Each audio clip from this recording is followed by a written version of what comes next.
کیا اس وقت سعودیہ کے تمام شرک کی مشینوں کو زنگ لگ گیا ہے؟ کیا سعودی کے بدعت کے توپ کھڑے کھڑے گل گئے ہیں؟ کیا سعودی کے سارے ہی توحید کے خدام چادر تان کے سو گئے ہیں؟ جیسے ہندوستان کی سرزمین پہ کسی ولی اللہ کی بات ہوتی ہے تو فوراً شرک کے فتوے لگنے شروع ہو جاتے ہیں۔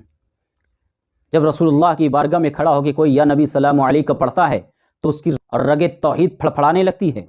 لیکن اس وقت کہاں ہے وہ، جب ریاض کی سرزمین پر، سعودی عرب کی سرزمین پر ایک دن 2 دن کا نہیں بلکہ 1 ہفتہ اور 10 دن کا پروگرام ہوتا ہے۔ اللہ اکبر، ہمیں کوئی غرض نہیں ہے تمہارے ناچ سے، تمہاری فحاشی سے، تمہاری عیاشی سے، مرو جہنم میں جاؤ، ہمیں کوئی غرض نہیں ہے تمہاری ان باتوں سے۔ لیکن ذرا بتاؤ، اس کنسرٹ میں ان ماڈلز کے سامنے، یہودی اور نصرانی ڈانسروں کے سامنے اس کعبے کے ماڈل کو رکھنے کی کیا ضرورت تھی؟ اس کعبے میں بت دکھانے کی کیا ضرورت تھی؟ کعبے کی ارد گرد ان ننگی رقاصاؤں کو، ننگی ڈانسروں کو نچانے کی اور گھمانے کی کیا ضرورت تھی؟ ارے کیوں اسلام کے نقوش کو کھرچ کے مٹانا چاہتے ہو؟ کیوں شاعر اسلام کا مذاق اڑا رہے ہو؟ اور کیوں ساری دنیا کے مسلمانوں کے دل کو مجروح کر رہے ہو؟ کیا اللہ کے عذاب سے ڈر نہیں لگتا ہے؟ کیا تمہاری زبان میں ہی قرآن نازل نہیں ہوا ہے؟ کیا تمہارے شہروں میں دنیا کے آخری پیغمبر تشریف لے کے نہیں آئے ہیں؟ کیا وہیں سے اسلام کا بول بالا نہیں ہوا ہے؟ کیا وہیں سے توحید کا نعرہ نہیں لگایا گیا ہے؟ کیا وہیں سے اللہ اکبر کی صدائیں بلند نہیں ہوئی ہیں؟ کیا وہیں اللہ کا ایک گھر موجود نہیں ہے؟ کیا وہیں پہ کعبہ موجود نہیں ہے؟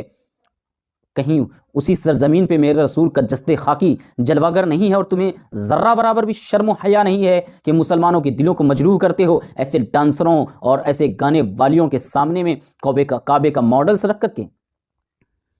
کہاں گئے ہیں ہندوستان میں رہنے والے ان کے چیلے چپاٹے؟ کیوں نہیں ان کو تنبیہ کرتے ہیں؟ جو سعودی کے دیے ہوئے چندوں پہ اور زکوٰۃ پہ پلتے ہیں، اپنے ادارے اور مدرسے چلاتے ہیں، اتنا سا شعور نہیں ہے ان کے مفتیوں کے اندر، اتنا دم نہیں ہے کہ ذرا ان کو سمجھا سکیں کہ یہ تم کر کیا رہے ہو؟ ناچو گاؤ مرو جہنم میں جاؤ، لیکن کم از کم اسلام کی جو چیزیں ہیں اور مسلمانوں کے دل جذبات جس سے جڑے ہوئے ہیں اس کا مذاق مت اڑاؤ، ورنہ وہی حال ہوگا جو مصر اور شام میں ہو چکے ہیں، وہی حال ہوگا جو سیریا میں ہو چکا ہے، وہی حال ہوگا جو یمن میں ہو چکا ہے، وہی حال ہوگا جو عراق میں ہو چکا ہے۔ پھر کوئی اللہ کا بندہ اٹھے گا اور تمہارے تخت و تاج کو تاراج کر کے چھوڑ دے گا۔ اللہ کے عذاب کو آواز مت دو، ایسے چیخ چیخ کے اللہ کے عذاب کو مت بلاؤ۔